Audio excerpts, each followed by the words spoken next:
Assalamualaikum warahmatullahi wabarakatuh. Waalaikumsalam warahmatullahi wabarakatuh. Bismillahirrahmanirrahim. Alhamdulillah wassalatu wassalamu ala Rasulillah wa ala alihi wa sahbihi wa ala amma ba'd. Qala al-muallif rahimahullahu ta'ala wa nafa'na bi'ulumihi wa 'ulumikum wa 'ulumikunna fid dharain. Amin. Allahumma amin. Baik. Kita lanjutkan pembahasan selanjutnya. Sekarang kita masuk pembahasan ahkam. Al-ahkam, hukum-hukum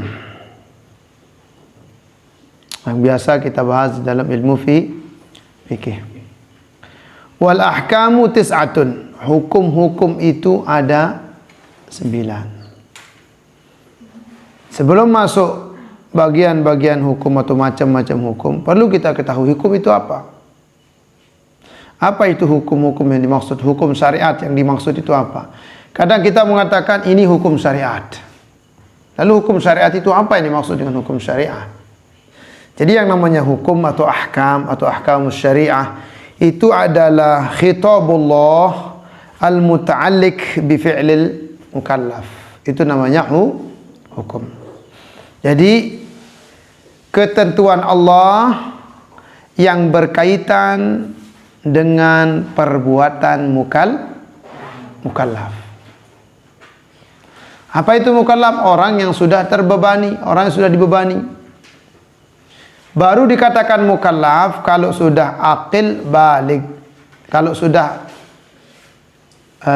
berakal dan sudah baligh, baru mukallaf. Kalau tidak berakal, baru baligh saja, tapi tidak berakal, orang gila, tidak termasuk mukallaf. Atau sebaliknya, dia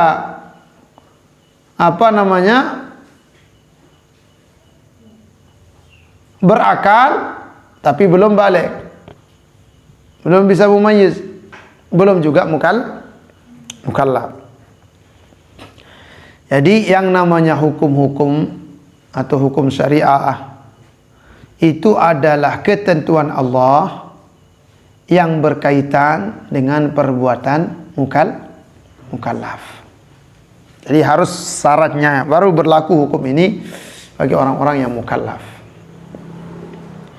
Jadi perlu kita ketahui hukum ini agar nanti tidak salah menghukumi. Di sini disebutkan wal ahkamu tis'atun. Hukum-hukum itu, hukum syariah, hukum fikih itu ada 9. Mana yang 9? Yang pertama al-wajibu, yang pertama wajib. Yang kedua wal mandubu, yang kedua mandub atau sunnah kita sebut. Wal mubahu, yang ketiga mubah. Wal haramu, yang keempat haram. Wal makruhu, yang kelima makruh. Was sahihu, dan yang keenam sahih. Wal batil, yang ketujuh batil. Wal rukhsatu, yang kedelapan rukhsah. Yang kesembilan wal azimah. Ini hukum syariat atau hukum fikih. Jelas? Faedahnya kita mengetahui hukum yang 9 ini agar kita tidak salah. Ketika ada orang yang tidak sesuai pemahaman kita, kita mengatakan kita malah menambah hukum. Ada yang mengatakan ketika ada yang bertanya tentang hukum, kadang ada yang menjawab hukumnya bid'ah. Nah, itu orang tidak pernah belajar ilmu usul fikih. Jadi tidak ada hukum di dalam fikih, di dalam syariat itu yang namanya bid'ah. Itu adalah sifat suatu amalan. Bid'ah itu suatu yang baru, jadi bukan hukum. Ketika ditanya apa hukumnya kita melaksanakan ini, kalau dia mengatakan hukumnya bid'ah, nah itu bukan hukum bid'ah itu. Dari jawabannya saja sudah salah. Jadi bid'ah itu bukan hukum, itu masuk sifat. Sifat suatu perbuatan itu ada yang bid'ah, ada yang memang ada sunnahnya dari Nabi SAW, ada perbuatan dari contoh dari Nabi. Jadi jangan samakan bid'ah dengan hukum. Hukum itu tidak masuk bid'ah. Berarti kalau tidak masuk hukum, masuk sifat, Berarti nanti masuk kategori apakah haram atau makruh atau mubah dan hukum-hukum yang lain. Jadi bid'ah bukan hukum yang disebutkan di sini ada 9. Jadi supaya yang lain itu jangan masuk dan supaya jelas mana yang disebut dengan hukum. Baik. Fal wajibu, maka yang dinamakan dengan wajib, apa itu wajib? Wajib itu adalah ma yuthabu ala fi'lihi, yaitu sesuatu atau apa saja yang diberi pahala ala fi'lihi, atas perbuatannya, atas mengerjakannya. Kalau dikerjakan dapat pahala. Wa yu'aqabu ala tarkihi, dan disiksa atas meninggalkannya. Kalau dikerjakan dapat pahala, kalau ditinggalkan dapat dosa. Jelas di sini. Mudah untuk dipahami. Kas-salawati, seperti kas-salawatil khams umpamanya, seperti salat 5 waktu, zakat, wa shaum Ramadan, wa shaumi Ramadan, begitu juga dengan puasa Ramadan. Ini kewajiban.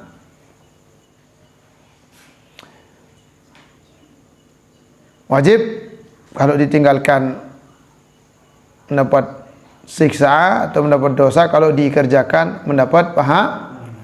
Artinya tidak boleh tidak untuk dikerjakan, harus dikerjakan. Yang pertama. Yang kedua, al-mandub, ada mandub yang kita sebut sebagai sunnah bahasa kita. Hukumnya apa? Mandub, atau kita sebut sunnah bahasa kita. Apa itu mandub atau sunnah? Ma yuthabu ala fi'lihi, sesuatu yang diberi pahala apabila dikerjakan, atau kalau dikerjakan mendapat pahala. Wala yu'aqabu ala tarkihi, dan tidak disiksa kalau meninggalkannya. Dikerjakan dapat pahala, tidak dikerjakan tidak apa-apa. Katahiyatil masjidi, seperti tahiyat masjid. Baca bismillah sebelum makan. Naik masjid dengan kaki kanan. Itu semua sunnah semua. Memakai pakaian dengan memulai dari yang kanan. Itu semua masuk kategori mandub.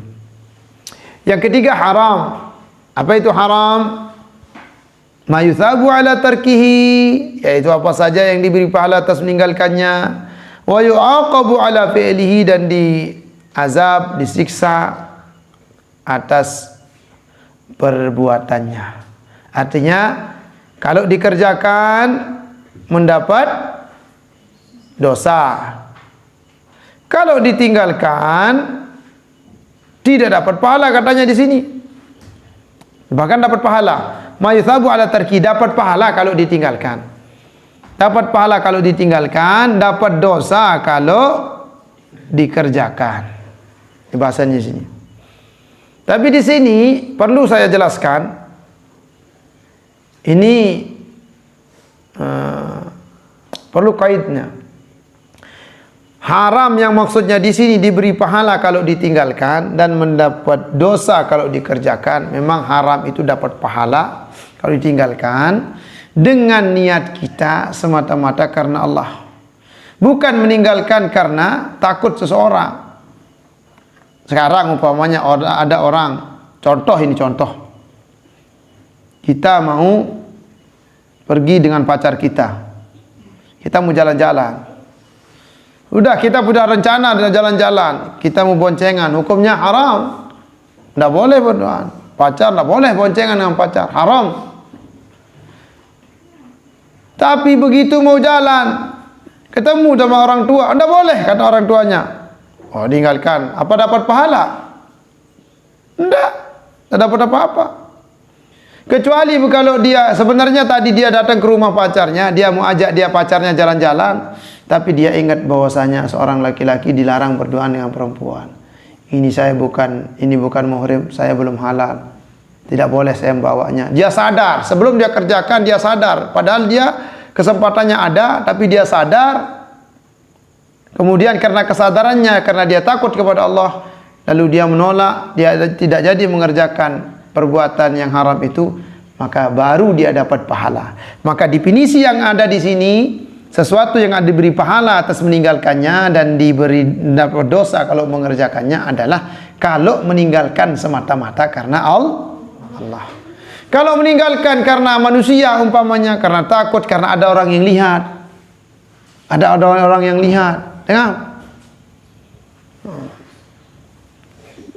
Ada yang lihat, mulai maling mula. Tadinya dia mau ambil buah-buahan orang. Begitu dia mau ambil, ada dia lihat orang yang punyanya melihat. Umpamanya dia jadi karena dia takut, berarti dia tidak dapat pahala karena meninggalkannya. Karena tidak semata-mata karena Allah. Kalau semata-mata karena Allah, di sini baru dapat pahala. Ini yang maksudnya di sini. Karena di sini tidak ditaklik, tidak ada kaitnya. Hanya sekedar mengatakan makruh haram itu diberi pahala kalau ditinggalkan, mendapat dosa kalau dikerjakan. Apa contohnya? Riba haram mutlak. Tidak jadi dia melakukan riba. Kenapa? Umpamanya karena dia takut mau dipenjara. Ada orang yang marah-marah, tidak semata-mata karena Allah, tidak dapat. Tapi di sini kalau riba, dia meninggalkannya. Tadinya dia mau renten, tapi karena tapi dia takut kepada Allah, dia tidak jadi, maka baru masuk kategori dapat pahala karena meninggalkan. Wa fi'lil mafsadah, dan perbuatan-perbuatan yang merusak, itu hukumnya haram. Haram, apapun yang merusak haram. Ditganggu, nyedak ditganggu. Lalu bom apa nan balin dengar haram yang rusak. Balin dengar. Dia nak kena. Lalu bom aparan gunung. Lalu sedak talatan dengan. Kayak kemarin-kemarin waktu itu ada. Lagi mahal-mahalnya cabai, iri, rusak cabai orang. Itu perbuatan yang merusak. Pokoknya perbuatan merusak ini hukumnya haram. Ngantok kalian. Mulai ngantok kadang-kadang.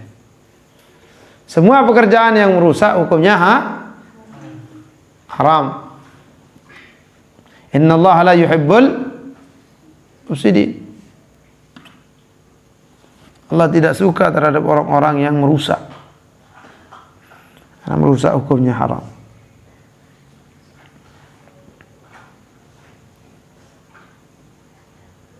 Innama nahnu muslihun. Banyak orang menyangka dia memperbaiki, tapi padahal dia merusak. Innama nahnu muslihun, hanya saja kami orang perbaiki. Semua dibom, semua dicari. Dari minyak yang keluar lumpur lapindo. Macam-macam cara manusia sekarang. Yang penting dunianya tercapai, tak peduli halal dan haram.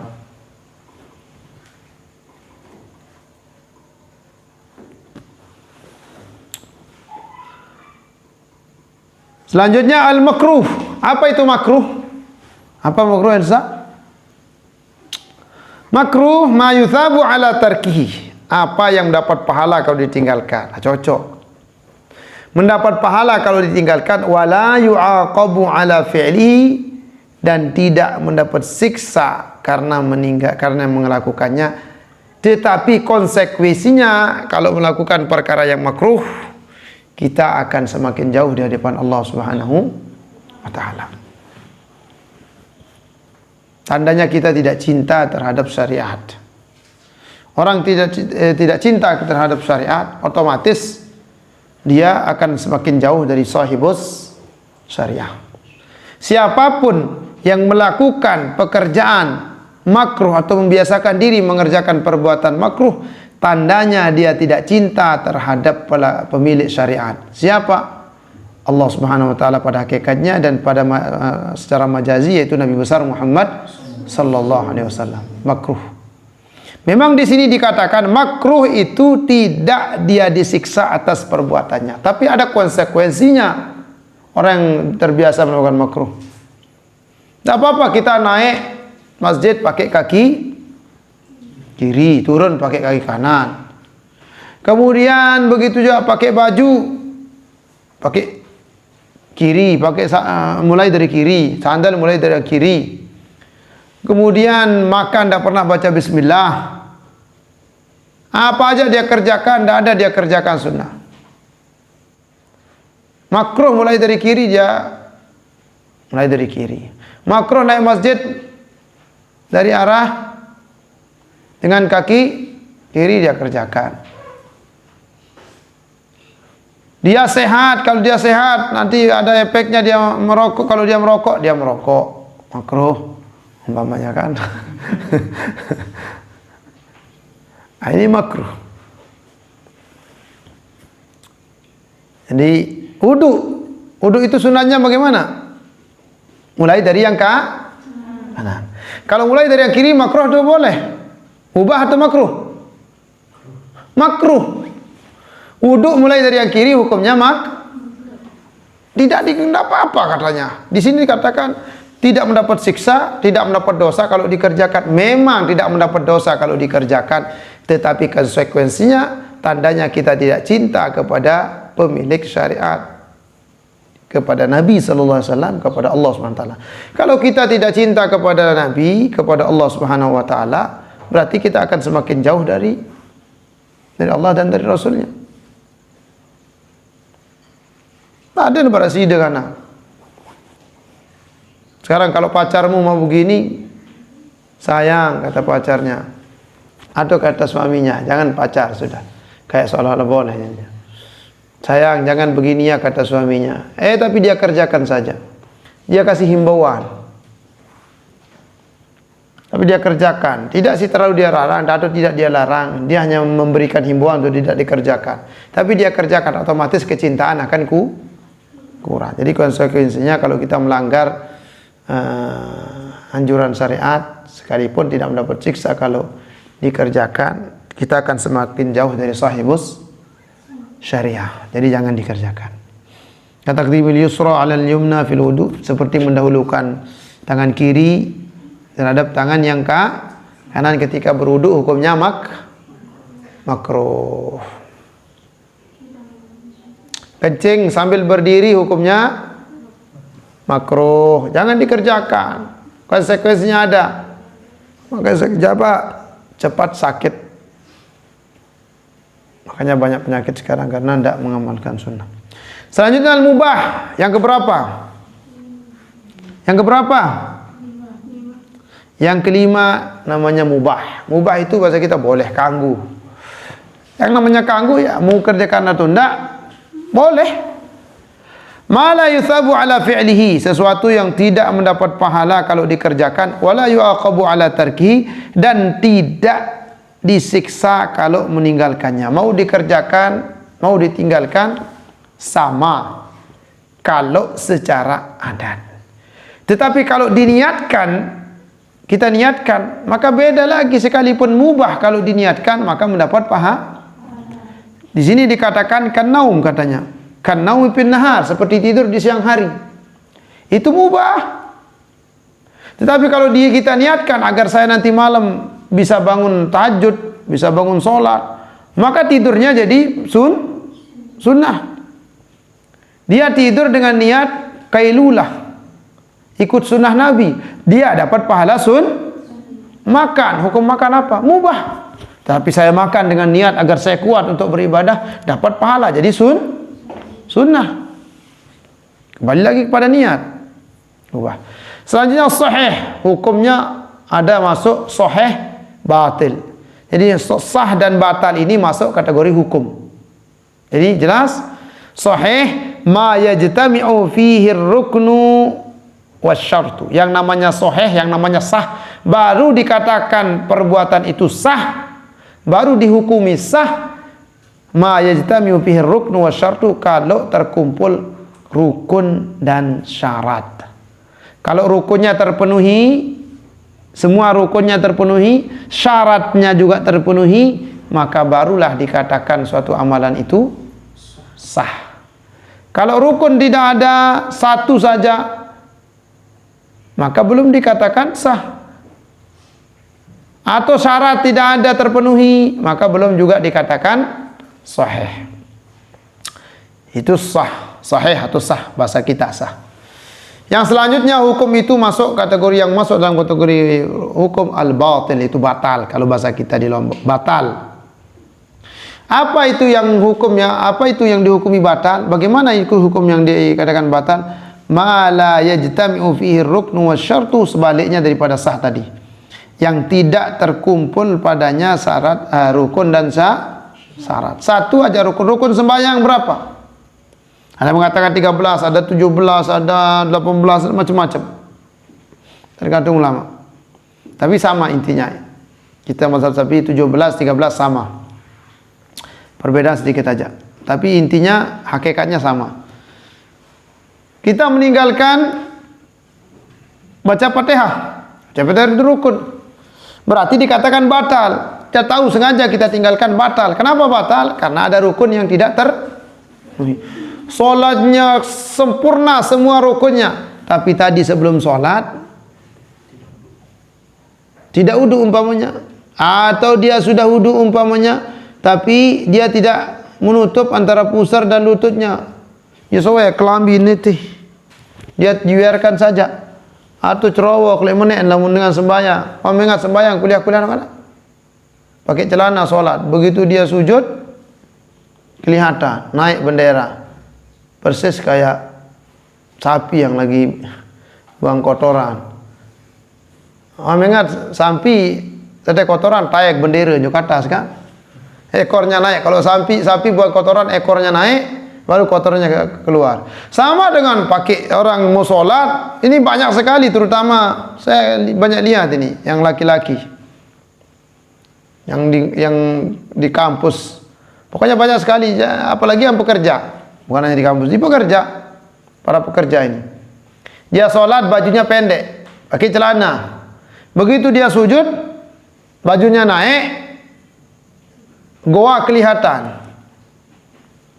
Ada goa yang kelihatan. Itu tidak sah. Batal namanya. Kenapa batal? Karena syarat. Ada yang hilang. Karena syarat sholat harus menutup aurat. Yang selanjutnya ar-ruknu. Jadi rukun termasuk hukum di sini. Jadi di sini rukun masuk kategori hukum. Apa itu rukun? Nah, rukun sembahyang ada 13. Rukun wudu ada 6. Kan? Rukun iman ada 6. Rukun Islam ada 5 umpamanya. 5. Rukun ihsan ada 2. Rukun al-muntisah ada 2. Umpamanya ini rukun-rukun. Apa itu rukun yang kita sebut rukun? Kita rukun sembahyang, rukun puasa, rukun haji, rukun zakat. Apa itu rukun? Nah, di sini disebutkan. Yang namanya rukun itu ma yatawaqqafu alaihi sihhatus syai'i. Sesuatu yang menyebabkan terhentinya, apa saja yang menyebabkan terhentinya sahnya sesuatu, apa yang menyebabkan terhentinya sahnya sesuatu. Wa kana juz'un minhu. Wa kana juz'an minhu. Dan adalah sesuatu itu merupakan bagian darinya. Jelas? Gampangnya begini. Yang namanya rukun. Bagian dari suatu perbuatan. Solat, ruku, Fatihah itu namanya bagian dari solat. Itu namanya rukun. Bagian dari suatu amalan yang tidak boleh tidak dikerjakan. Jelas rukun. Sehingga di sini ma yatawaqqafu alaihi sihhatus syai'i wa kana juz'an minhu. Sesuatu yang menyebabkan terhenti, apa yang menyebabkan terhenti atas sahnya sesuatu, apa yang menyebabkan terhentinya sahnya sesuatu, dan termasuk bagian daripadanya. Kaghuslil wajhi, seperti membasuh wajah. Lil wudu, ketika wudu, bagi orang yang berwudu, basuh wajah rukun, tak bisa ditinggalkan. Wa takbiratul ihrami, dan takbiratul ihram lis salati, bagi orang yang sembahyang. Kaghuslil wajhi wa takbiratul ihrami lis salati, dan takbiratul ihram untuk orang yang salat. Tak bisa tidak, harus dikerjakan. Ini rukun. Sedangkan yang selanjutnya syartu, yang ke-8 bagian daripada hukum syariat, syarat. Apa beda rukun dengan syarat? Bedanya. Asyartu ma yatawaqqafu alaihi sihhatu syai' wa laysa minhu, atau wa laysa juz'an minhu. Apa yang menyebabkan terhentinya sahnya sesuatu, dan bukan darinya, dan bukan bagian dari sesuatu itu. Sekarang kita syaratnya sholat harus suci dari hadas besar, hadas kecil. Syarat sholat itu harus suci dari hadas besar, hadas kecil. Berarti hadas suci dari hadas besar, hadas kecil itu namanya syarat, tidak masuk ke dalam rukun. Kenapa? Karena bukan dari bagian sholat, sebelum sholat atau ketika sedang sholat. Sholat syaratnya harus menutup syarat ini, dan bukan bagian dari sholat. Kalau bagian sholat tadi, mulai dari takbiratul ihram diakhiri dengan salam, itu bagian daripada sholat, rukun. Tetapi kalau syaratnya beda, bukan bagian daripada rukun, bukan bagian daripadanya. Saya kira jelas. Kama'i mutlaqin lil wudu, seperti air mutlak untuk wudu. Wudu rukunnya ada 6. Syaratnya harus menggunakan air mutlak. Air mutlak namanya syarat. Wasatrul aurati lis salati, wasitril aurati lis salati, dan menutup aurat bagi orang yang tidak sholat. Itu syarat. Nah sekarang rukhsah, ini jarang kita dengar. Hukum juga masuk kategori hukum itu rukhsah. Alhamdulillah, terima kasih. Bismillahirrahmanirrahim. Alhamdulillah, bismillah. Alhamdulillah, bismillah. Alhamdulillah, syukurlah. Alhamdulillah. Selanjutnya rukhsah.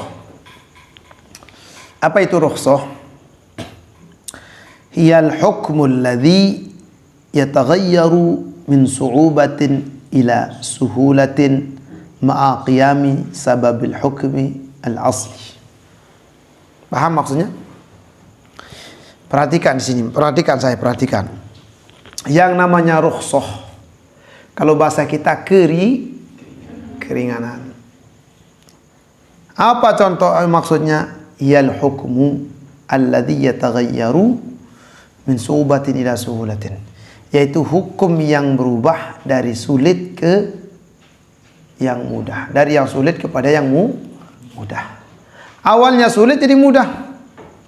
Bangkai haram jadi halal karena sebab, ada sebabnya. Salat karena musafir yang 4 rakaat boleh jadi 2 rakaat, namanya rukhsah. Yaitu hukum yang berubah dari sulit ke mudah, namanya rukhsah. Asalnya sulit menjadi mudah, namanya Syaratnya apa? Ma'a qiyami sababil hukmil asli, disertai dengan adanya sebab hukum yang asli. Adanya sebab hukum yang asli apa? Karena nih perhatikan. Apa sebab hukum asli? Sekarang orang musafir wajib sholat atau tidak? Wajib.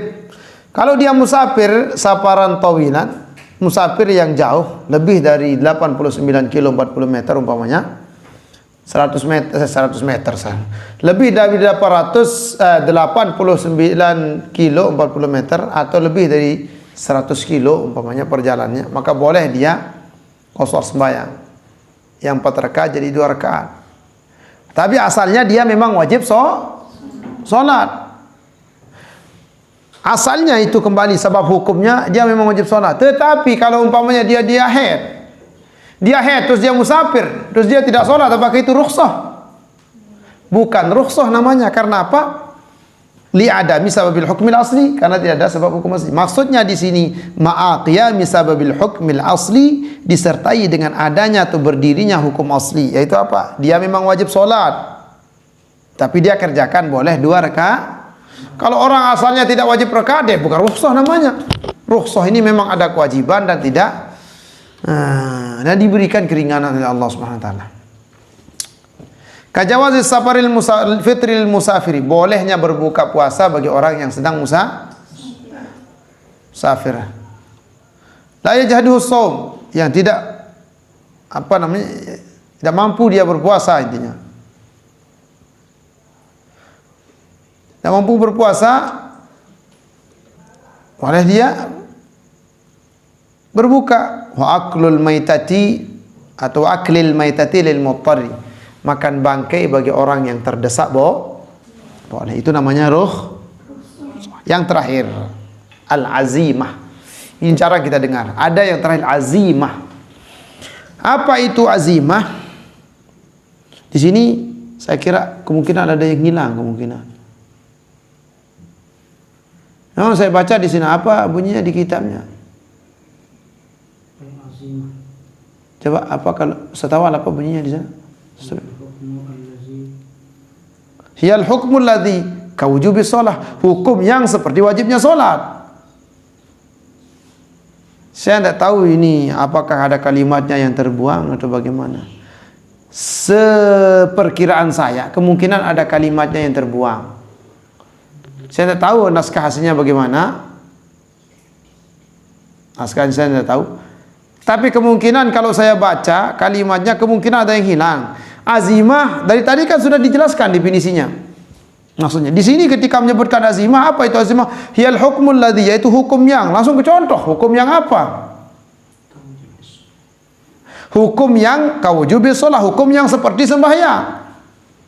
Maksudnya bagaimana hukum yang seperti sembahyang? Di sini ada yang terbuang di sini kalimatnya. Ini ingin saya tahu di sini mungkin ada yang pernah lihat manuskrip aslinya, nusukh aslinya. Atau ada yang terbuang atau ada yang sudah sampai ilmunya ke sini. Ada penjelasannya di sana Ustaz Taufik? Di sini saya telah diterima dulu dari guru saya, maksudnya hukum yang di sini hukum yang pokok. Maksudnya azimah itu hukum yang pokok. Hukum yang pokok yang berlaku secara umum. Yang berlaku umum sejak semula. Jadi hukum yang sifatnya ya hukum yang pokok dan berlaku, hukum yang pokok dan berlaku umum sejak semula. Itulah yang dinamakan azimah.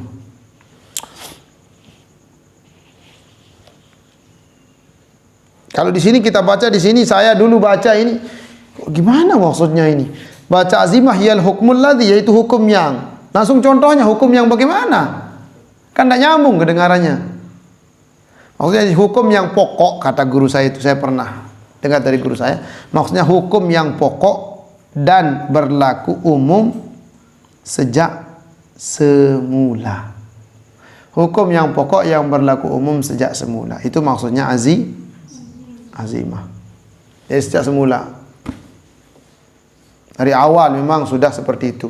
Apa contohnya? Kawujubis shalawatil khamsi, seperti kewajiban salat 5 waktu dari dulu, hukum pokoknya sampai kiamat tidak akan pernah berubah. Tidak datang Nabi Isa, sekalipun Nabi Isa datang, Nabi nanti hukum salat 5 waktu, hukum pokok tidak akan berubah. Nabi Isa dengan datangnya tidak akan merubah kewajiban salat 5 waktu. Itu nama azimah, hukum pokok yang berlaku umum sejak semula. Wa hurmati aklil maitati li ghairil muttar, dan haramnya memakan bangkai bagi orang yang tidak terdesak. Nah, ini namanya azimah, hukum pokok. Ini memang jarang dibahas kita.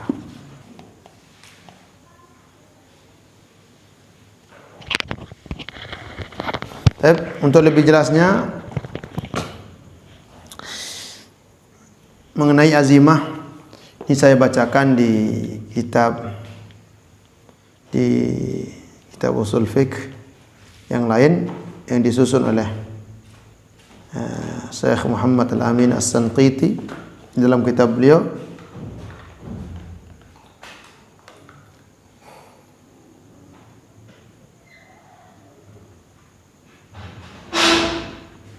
Ini usul fiqh yang disusun oleh Imam As-Sanqiti.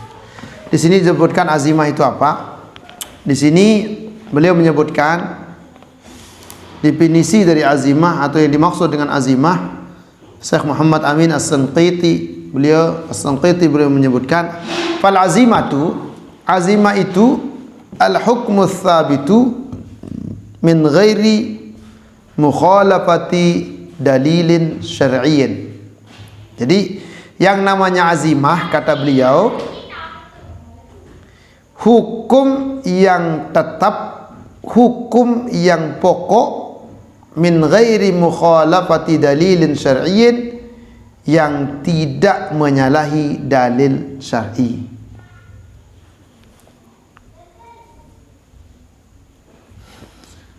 Apa maksudnya hukum pokok di sini? Nah, berarti azimah ini kata beliau tasmilul wajibu. Jadi yang nama azimah itu tasmilul wajibah. Jadi azimah ini mencakup wajib, wal mandubu, masuk juga cakupannya ke pembahasan mandub, masuk juga haram, makruh. Ini semua masuk semua. Jadi tasmilul wajib wal manduba wal haram wal makruh. Jadi azimah ini mencakup kandungannya juga seperti wajib, mandub, haram dan makruh. Artinya hukum yang sudah tetap yang tidak berubah. Ketika ada hukum wajib disebut azimah. Ada sunnah yang sudah tetap namanya azimah. Ada haram yang sudah jelas haramnya azimah yang tidak berubah. Makruh yang jelas itu dilarang, umpamanya sudah tetap bahwa kita tidak dianjurkan makruh kalau mulai wuduk dengan tangan kiri, itu juga masuk kategori azimah.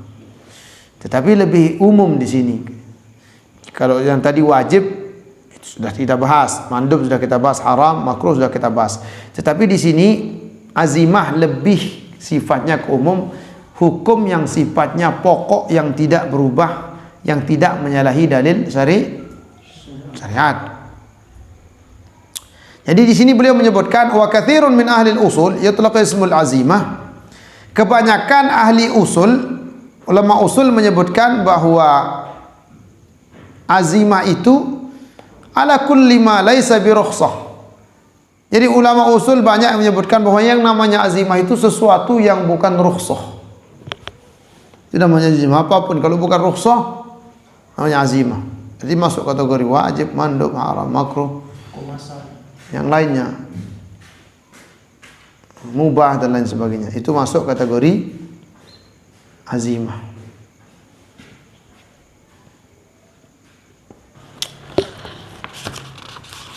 Allahu a'lam bissawab.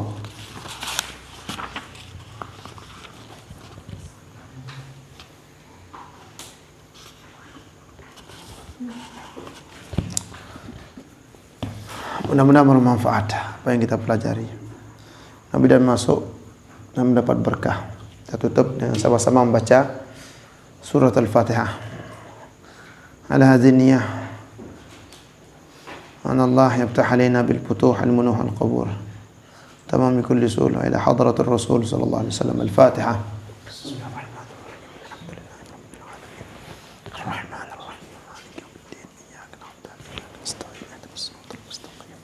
صراط الذين أنعمت عليهم. بسم الله. بسم الله.